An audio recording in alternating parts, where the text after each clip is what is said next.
and welcome to ASME Government Relations on Demand. I'm Ann Schaefer, Senior Manager of Government Relations. As the U.S. continues to compete for global leadership in science and technology, the race is on to build and maintain new platforms to hone these skills. The International Space Station National Laboratory, located on board the International Space Station in lower Earth orbit, is one of those platforms conducting cutting-edge biomedical research with the goal of improving life here on Earth.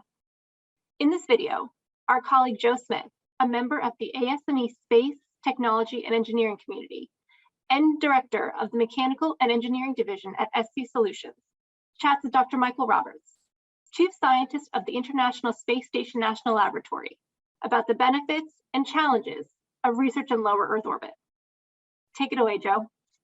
Hello, I want to welcome everyone to the ASME Town Hall, International Space Station National Laboratory.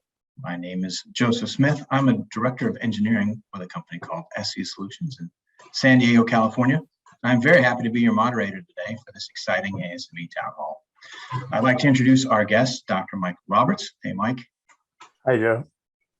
And real quick, Dr. Roberts is the Chief Scientist of the International Space Station National Laboratory, where he works to imagine and enable science in space for life on Earth and also the emerging new space economy. We're going to talk about cutting edge research being conducted in lower Earth orbit, what this means for the future of biomedical research. And I'm also going to ask some questions about how mechanical engineers fit into all this. And I want to remind everybody real quick that we are taking questions.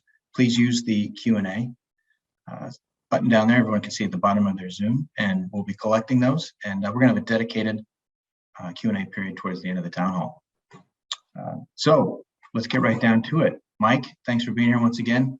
Where are you right now? Hi, Joe. Thanks for inviting me. I'm no sitting in the office today. Very glad to be able to join you and the community at ASME to share a little bit about recent developments and the progress of the International Space Station National Lab and what's coming in the future.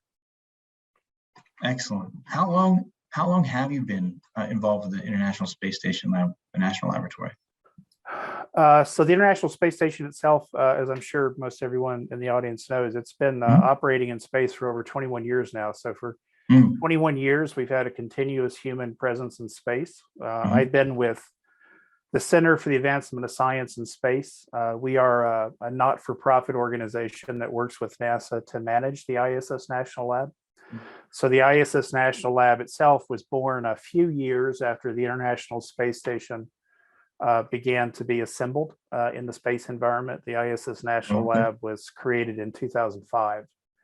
So we've been at this now for quite a while, enjoying access to the International Space Station, but more importantly, bringing a whole new cadre of investigators, engineers, innovators from both industry as well as the private sector and the public sector. We engage with other government agencies in addition to NASA. So we've seen a tremendous expansion of access to space, supporting research, technology development, and engineering in space over those 20 plus years of ISS operations. How much of, I look at the space station, and how much of it is dedicated to science? How much of that is your national laboratory? I would say every single inch of it. So don't think of the International Space Station National Laboratory as a physical destination. Think of it as a concept or an experiment, as the way I would approach it. So the International Space Station itself was designed as a multi-purpose tool. It is first and foremost an engineering feat, used to establish a location for humans to live and work in the harshness of space and low Earth orbit.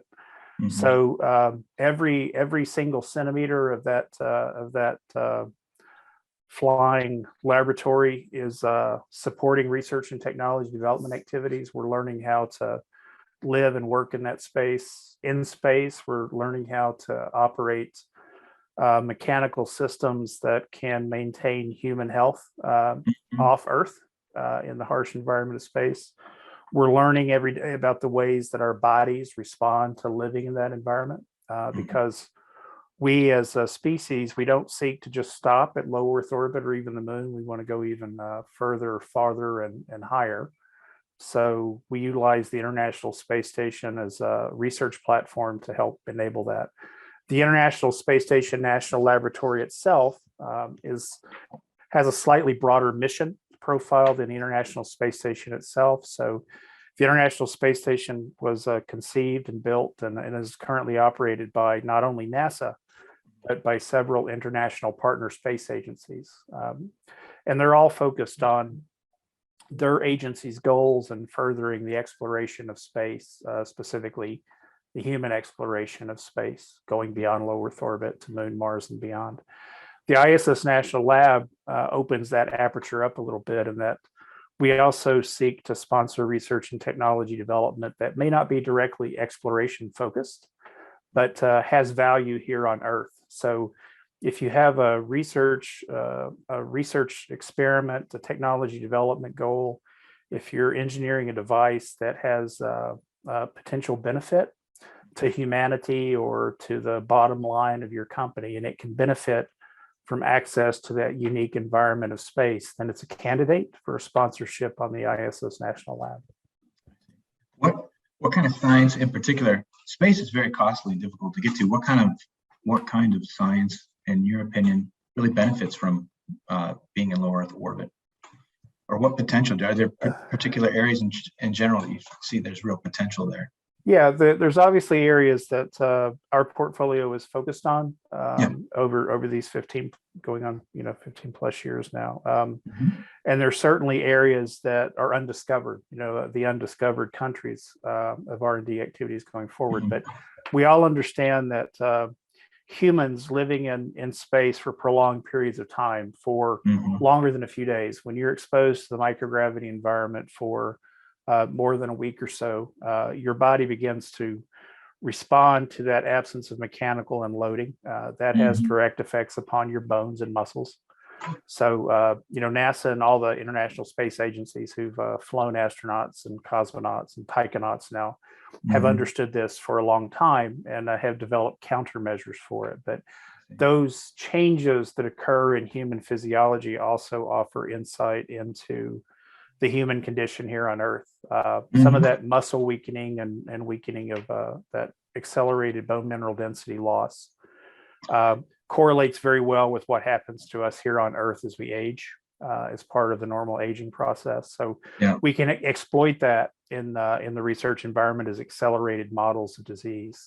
For those who work on the other end of the spectrum, those who are developing therapeutic agents or diagnostic devices to understand those, they can take their devices to the microgravity environment and see if the readouts, the capability of their diagnostic devices are as on target as they believe them to be here in an Earth environment. So there are approaches, many avenues of research on the life sciences side that directly benefit from access to the International Space Station National Lab. And it truly is unique. It's the only place where you can get that continuous exposure to microgravity for extended periods of time. It also offers some advantages for those who are developing mechanical devices for use in harsh environments. You also have access to the outside of the International Space Station. There's a multitude of attachment points which can be used for remote sensing devices, either pointing back at Earth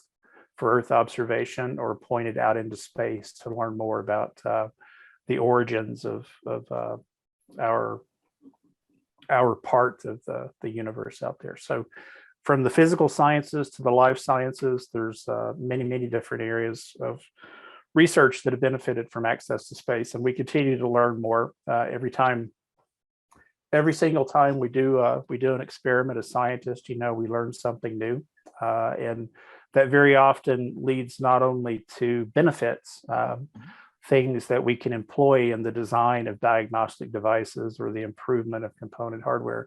It also leads to new questions, new things we would like to do. So there are a multitude of companies, some with government funding, U.S. federal agencies are interested in the outcomes that are focused on the exploitation, if you will, of microgravity to improve the design of telecommunication devices. There are some very interesting advancements in the area of fiber optics that can benefit from the absence of gravity during the manufacture of those fiber optic cables. So there are a multitude of companies that are utilizing the International Space Station as we speak to learn more about their manufacturing processes there. Where, yeah, I've been reading, there's so much more commercial activity going on. There's multiple, I'd say 4+ private funded kind of space habitat projects. Are there any commercial tie-ins at the moment? Or are you guys still putting this all together? And do you guys see that going forward? No, there's certainly lots of examples of commercially funded research that is ongoing on station. As I'm sure most of the audience is aware, NASA and the international partners have extensively used the expertise and manufacturing prowess of a multitude of companies, many of them here in the United States, but many multinational, international companies, not only to construct the habitats, but in order to build the environmental control and life support systems, the propulsion systems, other things like that. Where the change has happened is here most recently is we're seeing a significant increase in the number of commercial companies that are seeking to utilize space that don't necessarily plan to operate in space. So part of our portfolio now at ISS National Laboratory, we have several pharmaceutical companies. And some of them are designing therapeutic agents that can be useful for astronauts who are going to live and work in the space environment, perhaps for years at a time. But most of them are focused on therapeutic agents that are important to cancer research here on Earth, or are important to combat diseases that result in loss of neurocognitive function, or help improve immune function. Another thing, in addition to our bones and muscles responding differently in that environment, is their immune systems don't work as well. So you have to be ever vigilant about microbial and viral pathogens in that environment. We've also seen on the other side of that equation that bacteria and viruses, although they typically don't care what's up and what's down, gravity, doesn't impact them directly in the way that it does us, and that they have a vestibular system that gets thrown out of nominal operations. But they do respond to that absence of gravity in unique ways that can, in some cases, make them respond differently to antibiotics, for example, in the bacterial world. So we've seen a lot of commercial companies that are engaged in that are funding their own research. As we speak today, within about 5 minutes ago, the first private astronaut mission just splashed down in the Atlantic Ocean, a fully commercially funded research activity. And those 4 private astronauts, contracted with Axiom to take science to space, and in some cases, their research was sponsored by commercial companies. So it continues to increase every day. We're seeing more and more commercial companies stepping into that arena to further their R&D goals. One thing that we had talked about that I didn't even realize is that a lot of the experiments on the International Space Station are performed by the astronauts themselves. And could you explain the opportunity that mechanical engineers, which seems really manual, but at the same time, it's a very special environment. You need very highly trained people to do these sorts of experiments.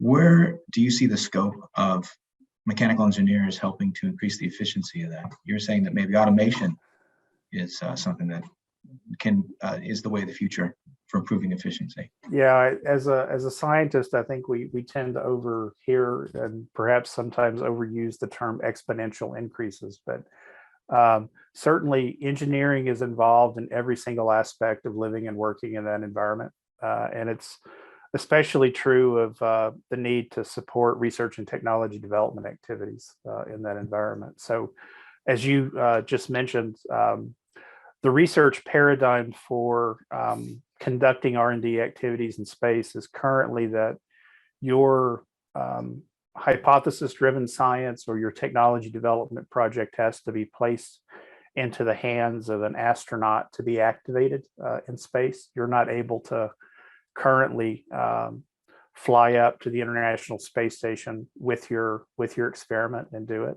That's changing. It's changing today, as I mentioned earlier. But currently, we're not quite there yet. So, in designing your experiment, you have to work. There has to be very close collaboration between the engineers who design and operate the hardware that supports the experiment. That hardware has to be able to operate in the absence of gravity. And in the absence of gravity, there are several design constraints that you don't typically confront in the design of a mechanical system here on Earth. So moving heat, moving fluids around is a very different operation in that environment than it is here. On the science side, the scientists have to understand what the fundamental differences in those physical parameters are and work closely with the engineers so that the scientists are able to obtain the data that meets their science requirements. So that collaboration between the science and engineering side is absolutely critical to the success of R&D activities. And as we start to move into an engineering and design realm supporting manufacturing activities, there are several companies who are now looking at ways that they may be seeking to manufacture components in the space environment. Engineering, I've even seen like 3D printing of biological, organs. Absolutely. Things like this. Yeah. Yeah, 3D additive manufacturing occurs on the International Space Station almost weekly for both biological and the physical side of the equation. So mechanical engineering is going to be at the heart of a lot of that. Automation, as you mentioned, is another important component of it. We tried crew time is precious, and over the context of a typical 6-month crew rotation, each individual astronaut is going to touch somewhere between 300 and 500 experiments. So they're very busy, they're highly motivated, but they don't have time to learn a lot about the ins and outs of each particular experiment or technology. So as we move into the future, there will be even increasing pressure to automate experiments as much as we can. And again, that integration of science with the engineering to improve the science return, to improve the quality of the products that are manufactured in that space will become ever more important. I just want to remind everybody real quickly to go ahead and put those questions in the Q&A box. We'll get to those shortly. One thing I wanted to cover, Mike, is that you were bringing up earlier that the International Space Station National Laboratory is an asset for U.S. competitiveness. In fact, there's a time component to that. Time is of the essence to capitalize on that. I was wondering if you could talk about that a little bit, and also get into any maybe policy, things that policyholders could do, policymakers could do to help you guys out, and what kind of ways that the International Space Station contributes to U.S. competitiveness. I mean, already we're hearing like 3D printing of biological material and things like this. This is very cutting edge. Yeah. But, well, especially for anybody who's interested in space and science and engineering, learn as much as you can about this, because it's low Earth orbit is no longer out of your reach. Would be one thing I would certainly emphasize. We have student payloads which are led by students in middle school, and in some cases even elementary school now, that have opportunities to access the International Space Station National Laboratory. So while your kids are having that opportunity to learn about space, also keep in mind that it's very important for workforce development of our nation and many other nations around the world as well. So in addition to the hardcore research and technology development projects that we work to sponsor in ISS National Lab, we also have a active outreach program involved in science, technology, engineering, and mathematics outreach education. So we're trying our best to continue to contribute to workforce development here in the United States. And it's not that all of those jobs are going to be necessarily creating scientists and engineers of the future, but certainly technology is going to be at the heart of our ability to continue to sustain our presence here on Earth and beyond Earth going forward. And space brings a lot of that. Living and working in space brings a lot of those design parameters and the needs for understanding that STEM education into very sharp focus, because it is such a harsh environment in which to live and work in. So first and foremost, if you have interest in possibly seeing what is possible in that environment, I encourage everyone to visit the NASA websites, visit the International Space Station National Laboratory website to learn more about the opportunities there. If you're an engineer or part of the business operations at a company that has an active R&D portfolio, if you believe that there's some aspect of access to that platform that can help you, by all means, reach out to learn more. The time sensitivity that you spoke to, Joe, that's a very good point. So we're now entering the third decade of International Space Station operations. So we're going into, we'll be at 30 years in 2030. And 2030 is the expected end of life, end of operations for the International Space Station. That is sad for those of us who have worked with the International Space Station for so many years, but with its end of life, there will be a rebirth of other platforms in that environment that are operated primarily by commercial companies. These are what are being termed as commercial LEO destinations, LEO being an acronym for low Earth orbit there. So we have about 8 years as a nation to work with NASA to help that transition happen. As you mentioned earlier, Joe, NASA has selected four teams of private companies to begin exploring approaches to building these commercial LEO platforms. So there are essentially 4 different communities of researchers and engineers who are designing and planning to launch facilities that will be in full operation by 2030. So most of those will have capabilities beginning in as early as 2025. All of them should have operations up and running by 2027, 2028. So now is a good time to kind of dip your toe into that space environment to understand a little bit more about what is happening there that can benefit your research and technology development needs, or if you're a student, how you can become part of it.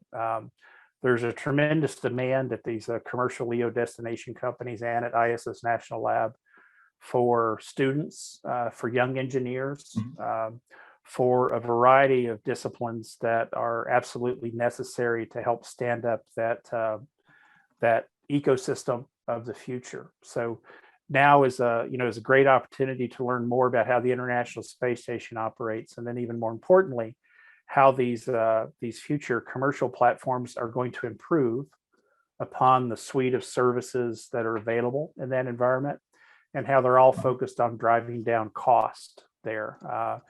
It is obviously, as you also said, very expensive and not to mention dangerous. There's easier places to get to, that's for certain. There are. So the International Space Station is only about 200 miles above us, but it's moving at a little over 17,500 miles an hour. So it's not easy to catch up to. It's not easy to get your science onto, but it's getting far easier and far more economical than it ever has been in the history of humans. So we look forward to those trends continuing, certainly through 2030 and beyond.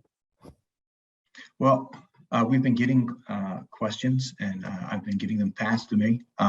Would you have some time to answer some questions, Mike? I would love to. Sure. Seeing that this is the International Space Station, we have and as you say, there's many multinational partners. Somebody, let's see, who is asking, you are operating space, it's literally out of this world. Do you find yourself encountering findings where your Earth-acquired language is inadequate? And if you do, how do you proceed with discussion and documentation? I guess that could apply to multiple levels, working with people from other countries, but also just encountering things in science that aren't easily explained. Maybe experiences. No, that's a fun question. And I actually, so first of all, by full admission, I am a scientist, and many of those who work in the space community are engineers. So I encounter miscommunication and inability to communicate effectively all the time as part of my daily life, because scientists and engineers don't always speak the same language, and we certainly typically don't approach problems from the same end. So I say that a little bit tongue in cheek, but it's extremely important in the design and assembly of the International Space Station that this community of international scientists and engineers were able to get together and arrive at a common design solution to do that. And that theme has served us well. So, we certainly have we continue to have our geopolitical issues here on the surface of the earth, but we have, by and large, managed to maintain a very good collaboration between all of the international partners that are part of the International Space Station. So going forward, I think that's going to be absolutely critical to success. China is operating its own space station in low Earth orbit now. There are other nations which are seeking to partner either with China or with the United States going forward. And they're all going to offer, advantages or disadvantages that speak to what their end goals are in that system. So communication is going to continue to be at a premium in that environment. We're going to need not only scientists and engineers working in that community, we're going to need effective communicators, people who are able to understand and interpret what goes on there. Mentioning about learning, proceeding with discussion and documentation about it. Yeah.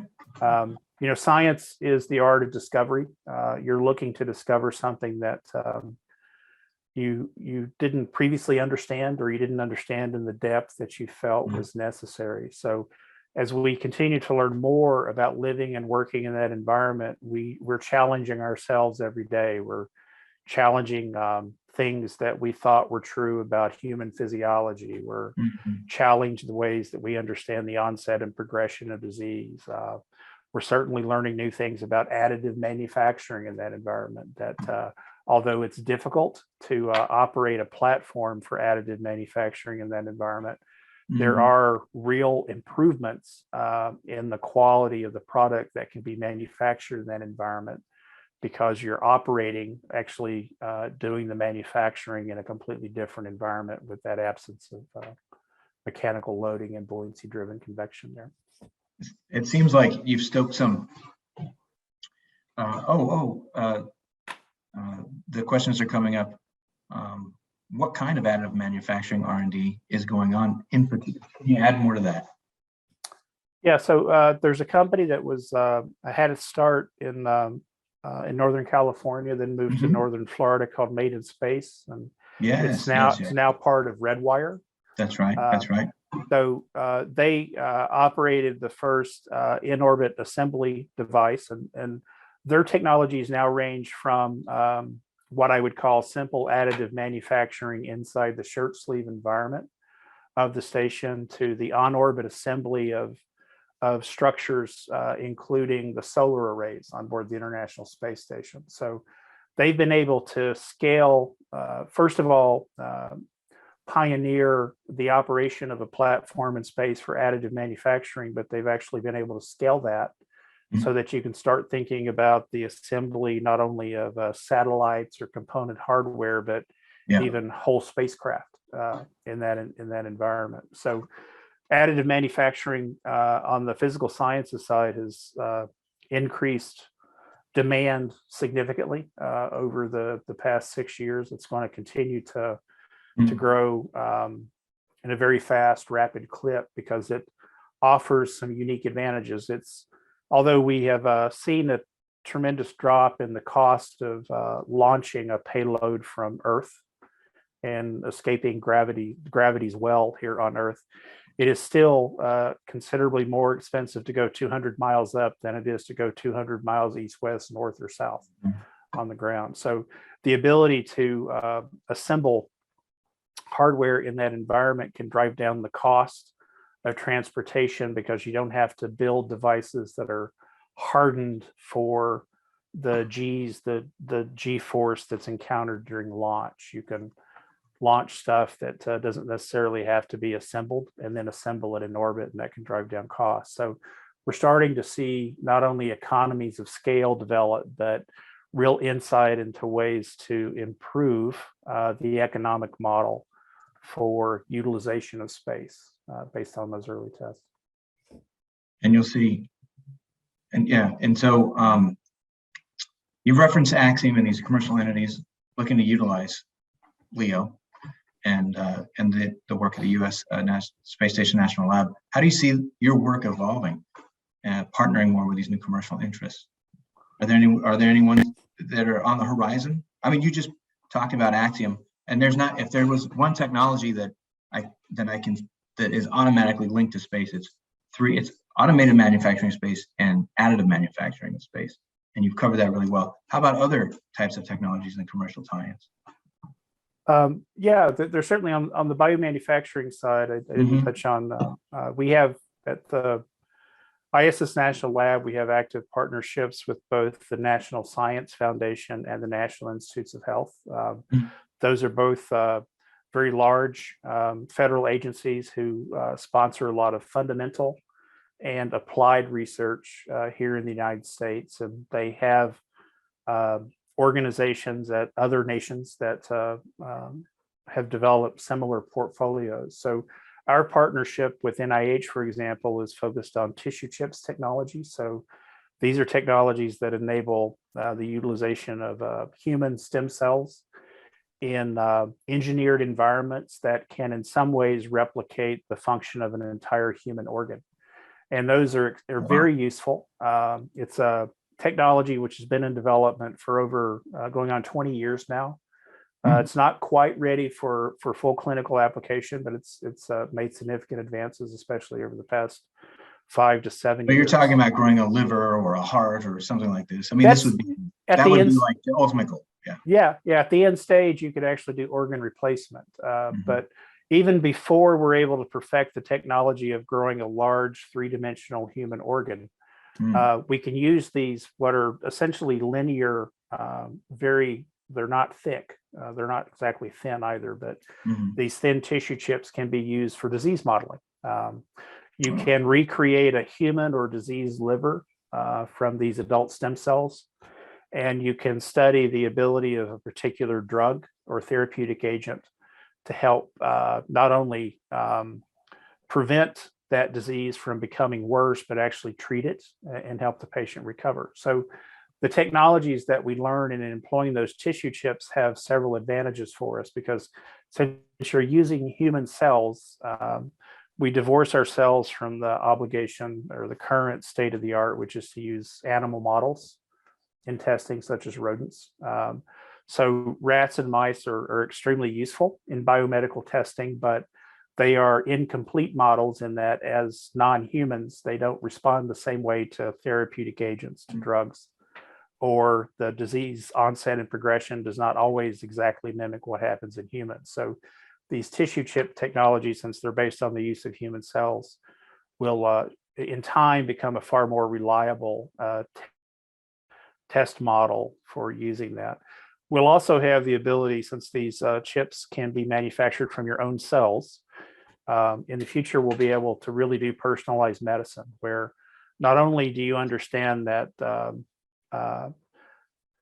you can grow your own, exactly. Your own. Well, you'll understand if you have a particular risk factor for a particular cancer, you will understand which of the therapeutic agents that are available to you will be best able to help you combat that disease going forward. You don't get one shot at it anymore. Yeah, and you learn a whole lot more from each test that you do than we currently are able to. So the I'm reading the Q&A here. You had previously mentioned a barrier to cost, that there was a barrier to utilizing the International Space Station National Laboratory is cost. As far as biomedical, what are some developments that could lower that and increase usage of the space station and your national lab? So fortunately, with the investments in SpaceX and technology developed by Elon Musk and SpaceX, they've significantly driven down the cost of the transportation costs of getting to space. I see. Jeff Bezos and Blue Origin are doing the same thing. There's been order of magnitude reduction in the cost per kilogram of getting up mass up to space. That's going to continue to come down. Now, whether it's going to get to the point where one of us can, go out to a vending machine and order an experiment to be sent to space, I don't know. But it's certainly dropped to a price point now where you may not have to rely upon a federal funding agency to sponsor your research to get it there. We have a multitude of companies, some large Fortune 500 companies, some of them small business startups that are paying for their own commercial research in space. I mentioned, we have student projects that are sponsored by high schools, in some cases even elementary schools, and that trend's going to continue. So as automation increases, as cost of transportation comes down, as it becomes more routine, we now have not only crew and cargo launching routinely on commercial vehicles, we have private individuals who are going to space, not only for tourism activities, but actually to support R&D activities. So as those trends continue, they will continue to drive prices down and make it help democratize access to space even more in the next 5 to 10 years. Gotcha. Getting a question here. We touched upon the importance of automation for the experiments on the International Space Station. This person's wanting to know, can you delve into a little bit more why this is important? And are there other things that you can do to increase efficiency? I'm interpreting a little bit here to be more successful in to utilize the platform in the low Earth orbit that you have on the space station. So since you're required to have a crew member on board the International Space Station or any of these space platforms activate your experiment typically, that becomes to be a limiting resource in the environment. So crew time is an extremely precious commodity. So when we typically do research or technology development here on Earth, you have a group of people, a team of individuals who are dedicated to hands-on conducting that experiment. If they're manufacturing a device, we all like to now do rapid iteration as quickly as we can. So you'll have an idea, you'll walk into your fabrication facility, you'll manufacture something that afternoon. You may actually be able to put it into a test rig and run some tests on it for material integrity or performance capability. You'll have data in your hands, if not immediately, by the next day. In the space environment, that iteration has to occur first by you packaging up your idea so that it can survive launch. Then it has to make it up to the destination. Then it has to be unpacked. Then a crew member has to go through a long list of, remember, they're touching 300 to 500 experiments. They have to find that when they have to turn it on, let it run its course, shut it down, pack it back up, and then get it back to you. So that iteration cycle is effectively, lengthened from hours to months to years.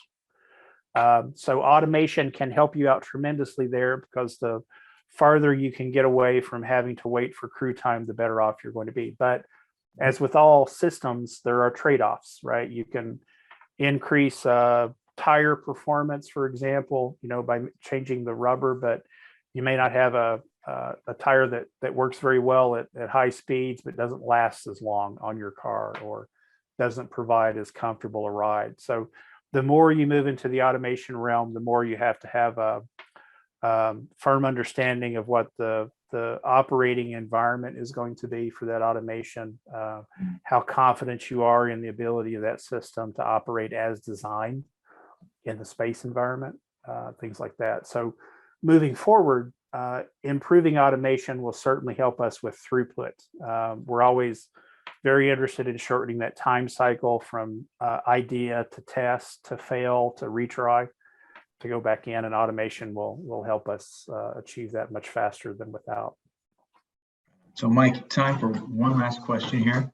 And it's a really appropriate question because it's for those looking to get more involved in the LEO research going on. Besides NASA's website, are there any mechanisms or resources where the science and engineering community can learn more about how to develop experiments that will be successful in LEO? Basically, how do we get people that are interested into doing experiment? And I'm not we're not going to limit that to people that are commercial or students, just anybody. How do they get anybody? involved? Yeah. So read and learn more. There's both NASA and the ISS National Lab have a lot of social media outlets. So follow us on social media. You can learn more about what's going on. I mentioned, while we've been speaking, a SpaceX capsule with 4 private astronauts just returned to Earth. So this stuff is really happening in real time. Visit the websites, join us at conferences. Each year, the International Space Station National Laboratory operates an annual conference, the International Space Station Research and Development Conference. We hold it in usually in the 3rd or 4th week of July each year. This year, we're going to be convening in Washington, D.C. So there are opportunities there for you to join us. Over the last 2 years of a pandemic, we've done that virtually. We've ran that conference virtually, and it's been free. This year, we're returning to an in-person format, but there are some aspects, some plenaries that will be freely available on the internet. So I encourage everyone who's interested, please join us in Washington, D.C. for that conference. If you're not able to, please at least visit the website and see what opportunities exist there for you to join remotely.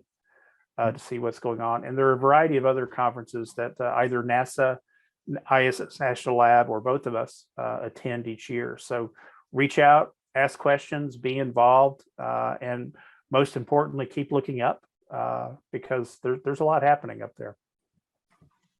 Thank you so much for taking the time out of your busy schedule to be with the ASME today. It was a pleasure, and it was really great to get to know you and to hear about what's going on.